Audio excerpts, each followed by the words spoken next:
एका गावात एक तरुण दररोज मंदिरात जाऊन महादेवांची पूजा करत असे. पण त्याची एक तक्रार होती.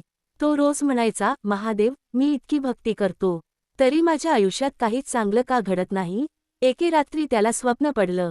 महादेव म्हणाले, उद्या सकाळी गावाबाहेरच्या जुन्या वडाच्या झाडाखाली जा. तिथे तुला तुझ्या प्रश्नाचं उत्तर मिळेल.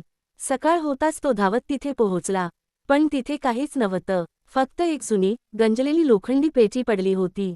तो निराश झाला. इतक्या मोठ्या स्वप्नासाठी ही मोडकळीस आलेली पेटी? रागाने त्याने पेटी उघडली. आत एक छोटासा कागद होता. त्यावर लिहिलं होतं, 10 पावलं मागे जा. तो चिडला, पण तरीही 10 पावलं मागे गेला. तिथे दुसरा कागद होता, 5 पावलं उजवीकडे जा. असं करत करत जवळपास अर्धा तास गेला. आणि शेवटी तो एका लहानशा दगडाजवळ पोहोचला. दगडाखाली शेवटचा कागद होता. तो थरथरत कागद उघडतो आणि त्यावर लिहिलेलं असतं, आज तुला खजिना नाही मिळाला, पण एक गोष्ट समजली का? तू प्रत्येक सूचनेवर विश्वास ठेवून चालत राहिलास. जसं भक्तीमध्ये करायला हवं. ज्याला प्रत्येक वळणावर परिणाम हवा असतो, तो ध्येयापर्यंत पोहोचत नाही. जो विश्वास ठेवतो, त्याच्यासाठी योग्य वेळेला खजिना आपोआप उघडतो.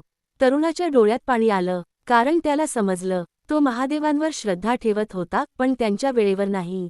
बोध, देव कधीच उशीर करत नाहीत. ते फक्त योग्य वेळेची वाट पाहत असतात.